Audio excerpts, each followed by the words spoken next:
ମା ମାନେ କେତେ ଜଣ କୁହନ୍ତି ଚୁଲି ମୁଣ୍ଡରୁ ବାହାରି ଆସି ଓଡ଼ିଶାର ଶାସନ କ୍ଷେତ୍ରରେ କାମ କରିଛନ୍ତି, ସମାଜ କ୍ଷେତ୍ରରେ କାମ କରିଛନ୍ତି, କିନ୍ତୁ ମୁଁ ତ କହିବି ସେ ଚୁଲି ମୁଣ୍ଡ ସମ୍ଭାଳିକି ମଧ୍ୟ ଆସି ସମାଜ କ୍ଷେତ୍ରରେ କାମ କରିଛନ୍ତି। ସେ ହେଉଛି ମହିଳା ଯାହାଙ୍କ ଭିତରେ ଦକ୍ଷତାକୁ କେବଳ ବିଜୁ ବାବୁ ଚିହ୍ନିଥିଲେ ଏବଂ ନବୀନ ବାବୁ ଚିହ୍ନିଥିଲେ।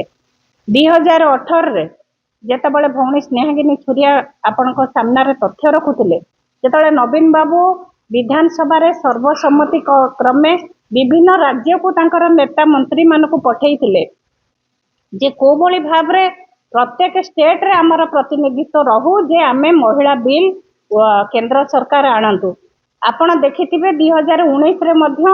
ଆମେ ସାତଟା ଜାଗାରେ ମହିଳା କ୍ୟାଣ୍ଡିଡେଟ୍ ଦେଇଥିଲୁ, ଯୋଉଥିରୁ 6 ଜଣ ଆମର ସଂସଦୀୟ କ୍ଷେତ୍ରରେ ପ୍ରତିନିଧିତ୍ୱ ହୋଇ ଯାଇଥିଲେ, ପାର୍ଲାମେଣ୍ଟରେ ସେମାନେ ସହଭାଗିତା କରିଥିଲେ। ଓଡ଼ିଶାର ସ୍ୱର ଯାଇ ଭାରତ ବର୍ଷରେ କେନ୍ଦ୍ର ସରକାରଙ୍କ ପାଖରେ କେମିତି ତଥ୍ୟ ରଖିବେ। ସମସ୍ତଙ୍କୁ ମୋର ନମସ୍କାର। ଆଜି ଏଇ ଯୋଉ ଆଲୋଚନା ଚକ୍ର ଆମର ରଖିଥିଲେ ଆମର ବିଜୁ ମହିଳା ଜନତା ଦଳର ସଭାନେତ୍ରୀ ଛୁରିଆ ମ୍ୟାଡମଙ୍କୁ ମୁଁ ଧନ୍ୟବାଦ ଦେବି। ଆଜି ଏଭଳିଆ ଗୋଟେ ବହୁତ ସୁନ୍ଦର ଆଲୋଚନା ଚକ୍ର ବିଜୁ ବାବୁଙ୍କର ଉପରେ ରହିଥିଲା। ଆମର ଏଠି ବହୁତ ବକ୍ତା ବହୁତ ସୁନ୍ଦର ଭାବରେ ମହିଳା ମାନଙ୍କ ସଶକ୍ତି ଉପରେ ଯୋଉ ଆଲୋଚନା ଚକ୍ରଟି ରହିଥିଲା ବହୁତ ସୁନ୍ଦର ଆଜି ହେଇଛି। ଆଜି ମୁଁ ଏତିକି କହିବାକୁ ଚାହେଁ, ଯଦି ଜଣେ ମହିଳା ଆଜି ଆଗକୁ ଆସିଛି, ସଶକ୍ତ ହେଇଛି, ରାଜନୈତିକ କ୍ଷେତ୍ରରେ ହଉ, ଅର୍ଥନୈତିକ କ୍ଷେତ୍ରରେ ହଉ, ସାମାଜିକ କ୍ଷେତ୍ରରେ ହଉ, ଏ କଥା ଜଣେ ମାତ୍ର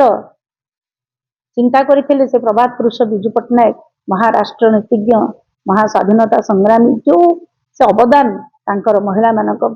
ପ୍ରତି ଚିନ୍ତା ହଉ, ଓଡ଼ିଶାର ବିକାଶର କଥା ଚିନ୍ତା ହଉ, ସେ ହିଁ କରିଥିଲେ। ଏବଂ ଆଜି ତାଙ୍କରି ବଳରେ ତାଙ୍କର ସୁପୁତ୍ର ଆମର ପ୍ରିୟ ପୂର୍ବତନ ମୁଖ୍ୟମନ୍ତ୍ରୀ ନବୀନ ପଟ୍ଟନାୟକ ତଥା ଆମର ବିରୋଧୀ ଦଳର ନେତା ଆମ ସଭାପତି 50% ସଂରକ୍ଷଣ ବ୍ୟବସ୍ଥା ତ୍ରିସ୍ତରୀୟ ନିର୍ବାଚନରେ ଯୋଉ ହେଇଥିଲା,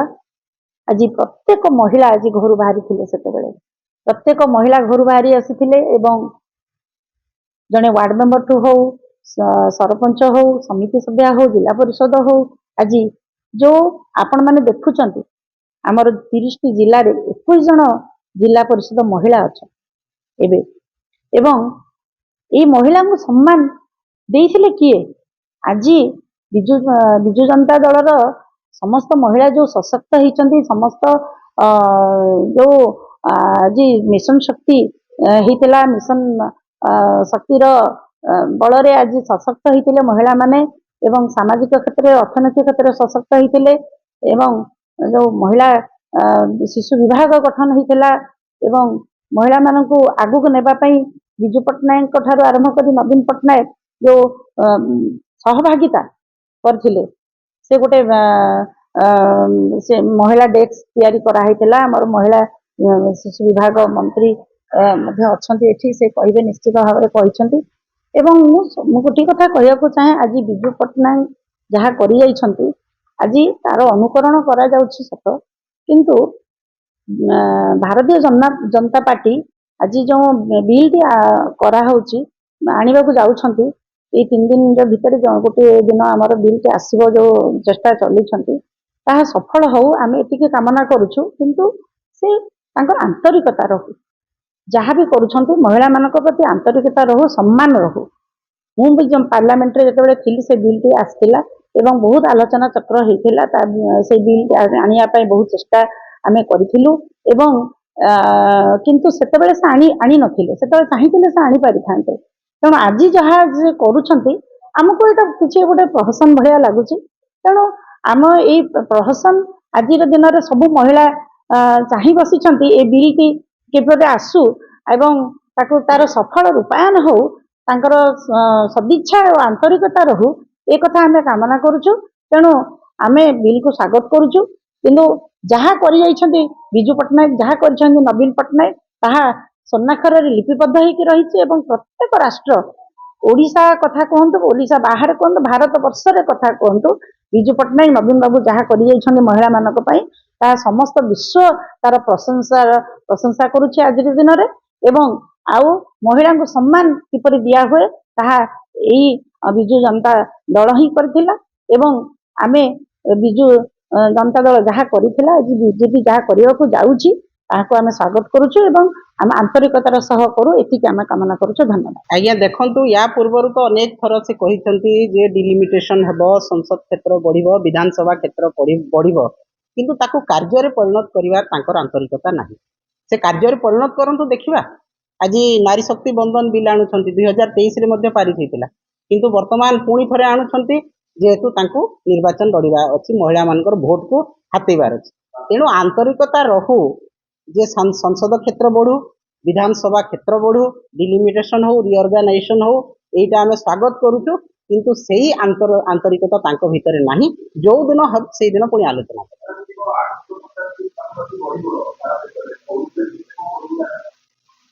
देखंतु जोटा तांकर रहिबो आईन कानून रहिबो जोटा जो हिसाब रे सेमाने करिबार चाहूचंती सेटा को पास करिवे बढ़िबो निश्चित भाव रे चिंता जदि करिवे बढ़िबो किंतु कहिबा तो 4 वर्ष हेलानी ताप से दिन ठारू तो एपर्यंत ना सर्वे हिची ना तांकर डिलिमिटेशन पई किछि कार्यक्रम रहिछि ना तांकर एसओपी जारी हिची किछि हेनी एपर्यंत तो निश्चित भाव रे या बोधे निर्वाचन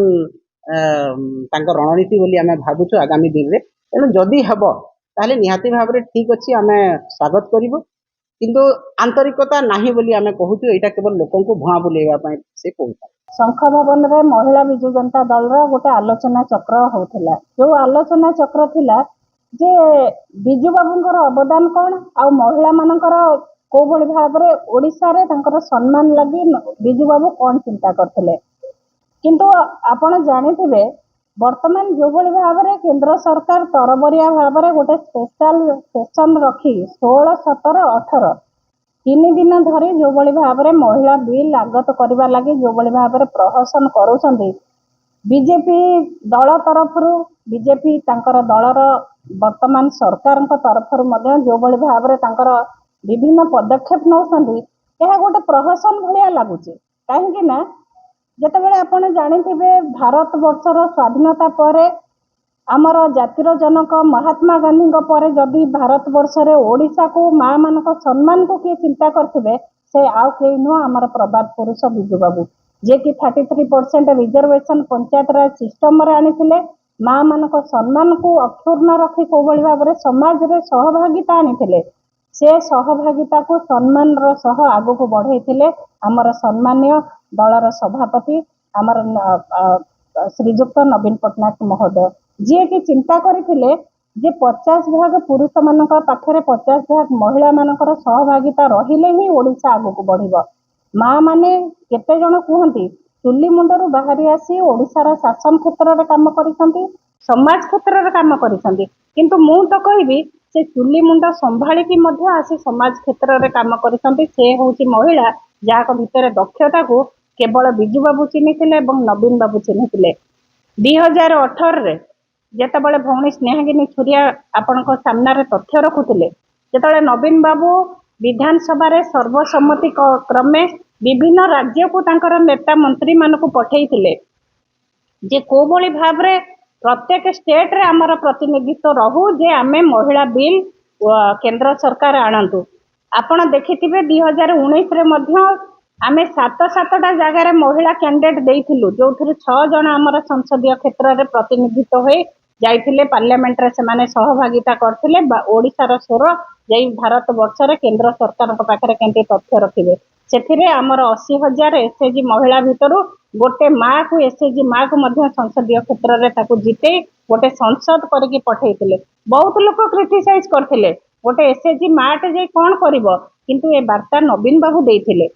50% रिजर्वेशन करी महिला मान को शासन क्षेत्र को आनिथिले एवं महिला शिशु विकास भाव रे जो विभाग अछि एसएजी मान को नै गोटे नूतन विभाग सृष्टि करा जायतिला जो विभाग रे प्रथम करे से मते सुजोग देइथिले से मिशन शक्ति विभाग रो मंत्री भाव रे काम करिया को मु गर्वित नवीन बाबू को पई काहे कि ना जेतेबेले जे आज चिंता करूसंती से 25 वर्ष तळु चिंता करथिले जे महिला माने को भली भाव रे ओडिसा रे प्रतिनिधित्व करिवे पुरुष मानक समाज रे को भली भाव रे समान ही काम करिवे तेणु आज जो भली भाव रे अभिसंधि रखी तांकर चिंताधारा को रखी जो भली भाव रे केंद्र सरकार तरबरिया भाव रे महिला बिल आणुसंती ଏଥିରେ କୌଣସି ରାଜନୈତିକ ଗନ୍ଧ ନ ରହୁ। ସ୍ୱାଗତ ଯୋଗ୍ୟ ପଦକ୍ଷେପ ନିଶ୍ଚିତ ଭାବରେ ଆମେ ସ୍ୱାଗତ କରୁଛୁ। କିନ୍ତୁ ଯାହା ଚିନ୍ତା କରୁଥିଲେ ବିଜୁ ବାବୁ, ଯାହା ଚିନ୍ତା କରୁଥିଲେ ନବୀନ ବାବୁ, ଆହାକୁ ଆମେ ପ୍ରହସନ କରିନଥିଲୁ। ଆକୁ ବାଜା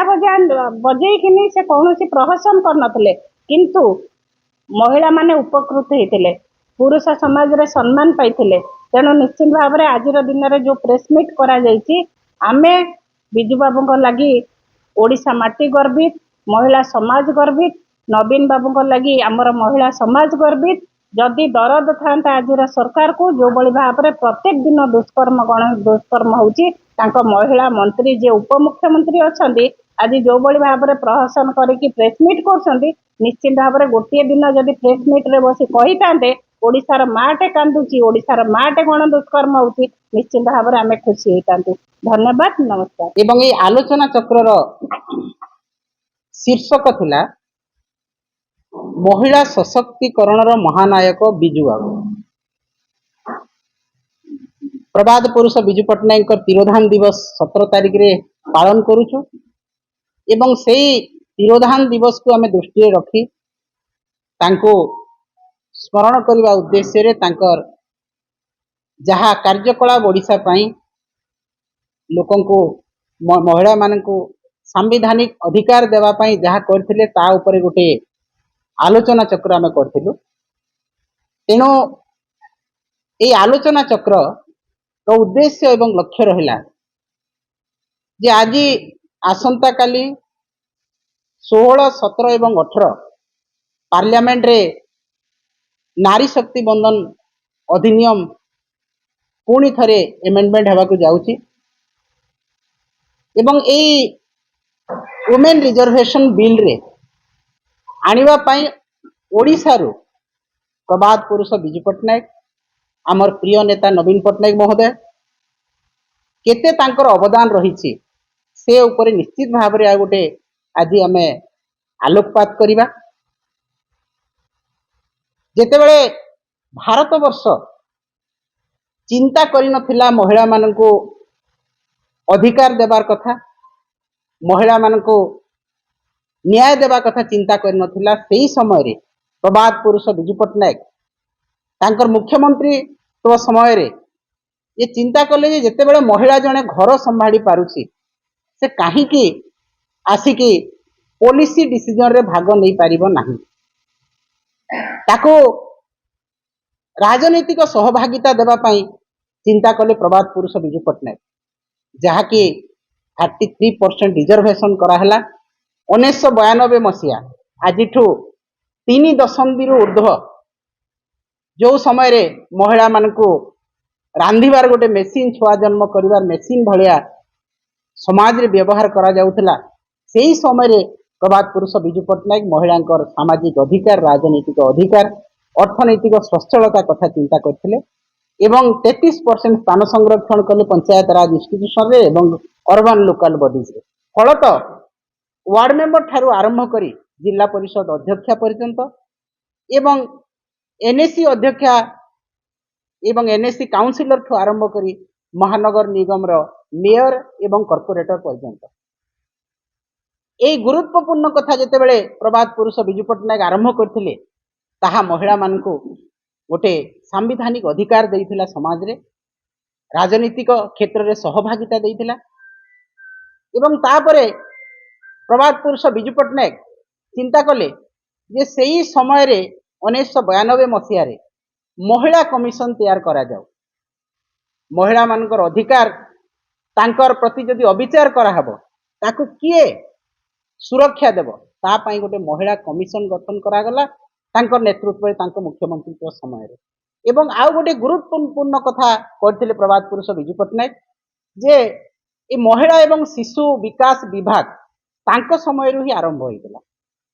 1992 ମସିହାରୁ ଆରମ୍ଭ ହୋଇଥିଲା ଯେ ମହିଳାମାନଙ୍କୁ ସ୍ୱତନ୍ତ୍ର ଭାବରେ ଦୃଷ୍ଟି ଦେବା ପାଇଁ, ତାଙ୍କର ସ୍ୱତନ୍ତ୍ର ଭାବରେ ତାଙ୍କର ଅର୍ଥନୈତିକ ସ୍ଥିତିକୁ ସୁଦୃଢ଼ କରିବା ପାଇଁ, ତାଙ୍କର ସାମାଜିକ ସୁରକ୍ଷାକୁ ସୁଦୃଢ଼ କରିବା ପାଇଁ ସେ ମହିଳା ଏବଂ ଶିଶୁ ବିକାଶ ବିଭାଗର ଆରମ୍ଭ କରିଥିଲେ। ପଟ୍ଟାରେ ମହିଳାମାନଙ୍କ ନାଁ ରହିବ, ସ୍କୁଲର ଏନରୋଲମେଣ୍ଟରେ ଛୁଆର ପିତା ଏବଂ ମାତା ଉଭୟଙ୍କର ନାଁ ରହିବ ଏବଂ ସୁମନ ଝୋଡ଼ିଆ ଭଳିଆ ଜଣେ आदिवासी महिला को सेई महिला को आनी से पुलिस रो क्षमता देइथिले एटा केते बड़ उदार चित्त केते बड़ उदार हृदय केते बड़ महानता एवं केते आंतरिकता थिला महिला मान को सुदृढ़ करिया पई तांको सशक्तिकरण करिया पई तो बिजू पट्टनायक होउछंती महिला सशक्तिकरण अग्रणी पुरोधा से ही पायोनियरशिप तांको ही पायोनियरशिप रे महिला सशक्तिकरण भारत वर्ष रे आरंभ होइतिला केवल ओडिसा रे नुह भारत वर्ष को मध्य यह गोटे नूतन दिग्दर्शन देइतिला तापरे नवीन पट्टनायक आमर प्रिय नेता पूर्वतन मुख्यमंत्री विरोधी दल नेता नवीन पट्टनायक महोदय 50% स्थान संरक्षण कले एवं 80,000 महिला को मुख्य धारा रे शामिल कले अर्थनैतिक स्वच्छलता देले ता सहित अनेक काम महिला से करिसंती जहाँकि एई किछि समय भितरे कहिबा अत्यंत कष्टकर 50% जेतेबेले स्थान संरक्षण हैला सेतेबेले समस्त महिला माने 50% तो नुह प्राक्टिकली जदि आमे देखिबा 55% ये 55% महिला आज राजनीतिक क्षेत्र में तांकर सहभागिता देउछंती समाज प्रति पॉलिसी डिसीजन रे भाग नउछंती एवं वार्ड मेंबर रु लेके जिला परिषद अध्यक्ष पर्यंत एवं आज गोटे सुंदर कथा जे वर्तमान जो जिला परिषद चली से जिला परिषद रे 21 जन महिला जिला परिषद अध्यक्ष भाव में ओडिसा रे काम कर एटा आम पई गर्व एवं गौरव विषय जे आम प्रिय नेता नवीन पट्टनायक महोदय महिला मान को ये सांविधानिक अधिकार राजनीतिक अधिकार दे आज मुख्य स्रोत में सामिल कर आज देखा जिते भारत वर्ष रे कहीं पार्लियामेंट रे सीट देवाई राजी हेले नहीं अनेक दिन महिला बिल आंदोलन होउची किंतु देले नहीं नवीन पट्टनायक अघोषित भाव में विधानसभा एवं पार्लियामेंट रे महिला मान को बेसी संख्यार टिकेट देले एवं तांको सांसद भाव में पठेले एवं एठी विधायिका कले एटा गोटे बहुत बड़ गुरुत्वपूर्ण कथा जे जो समय कहीं चिंता कर नथिले जे विधानसभा रे एवं पार्लियामेंट रे महिला को दिया हेबो टिकेट सही समय नवीन पट्टनायक महोदय टिकेट देले एटा आम पई निश्चित भाव में गोटे गुरुत्वपूर्ण कथा एवं गर्व गौरव कथा आमको परिचय मिली विजु जनता दल समय रे नवीन पट्टनायक एवं प्रभात पुरुष विजु पट्टनायक समय रे महिला को परिचय मिली आमको परिचय मिली आज आम विभिन्न क्षेत्र आसिकी विभिन्न अंचल रु आसिकी कि आदिवासी अध्युषित किए दलित संप्रदायर किए कौ श्रेणी आसिकी आज आम जो महिला मान बस विधानसभा किए मंत्री होता किए एमएलए होती बर्तमान आम राजनीतिक क्षेत्र से अधिकार पाई आज जो नारी शक्ति बंधन बिल आसी से प्रभात पुरुष विजु पट्टनायक एवं नवीन पट्टनायक बहुत प्रच्छन्न हाथ रही जितेबले 2018 मसीह नवीन पट्टनायक महोदय विधानसभा रे यूनानिमसली गोटे डिसीजन निया रिजोल्यूशन कराइला जे 33% संरक्षण प्रत्येक पार्लियामेंट रे एवं विधानसभा रे एटा बिल अणा जाऊ एवं सेही बिल को पारित करा जाऊ पार्लियामेंट रे जहाँकि महिला मान को विधानसभा रे एवं लोकसभा रे संरक्षण दे पारिबो सेही समय रे जितेबले ओडिशा विधानसभा रे नवीन पट्टनायक नेतृत्व रे एई रिजोल्यूशन अणागला सेही समय रे 22 टी दल को 7 टी नेशनल पार्टी एवं 15 टी रीजनल पार्टी को नवीन पट्टनायक तांको प्रतिनिधि पठेइतिले मंत्री माननको विधायक माननको प्रतिनिधि भाव में पठेइतिले सेटा बीजेपी हो कांग्रेस हो तृणमूल कांग्रेस हो बहुजन समाज पार्टी हो सीपीआईएम एनसीपी ए नेशनल पार्टी एवं APP AIADMK DMK INLD JDS JDU national Congress PDP JMM RJD SAD Shivsena Samajwadi party TDP TRS ए समस्त पाखक नवीन पट्टनायक महोदय प्रतिनिधि पठेइथिले जे गोटे प्रेशर क्रिएट करा जाऊ जे पार्लियामेंट रे एवं विधानसभा रे 33% महिला संरक्षण करा जाऊ एटा सबुठ बड़ पदक्षेप निश्चित भाव में एवं आज जो प्रेशर क्रिएट हैला जो विभिन्न दलरू सेही प्रेशर क्रिएट हैला परे आज सरकार मुंड नुईछंती किंतु तांकर आंतरिकता केते दूर शुद्ध एटा निश्चित भाव में आज प्रश्नवाची सृष्टि करिछि जेतेबेले 2023 मसीह रे बिल आनिले पार्लियामेंट रे सेही समय रे पारित हैला उभय राज्यसभा और लोकसभा रे पारित हैला परे बिल हैला अनुमोदन हैला 2024 निर्वाचन हैला काहीकि लागू करा गला नाही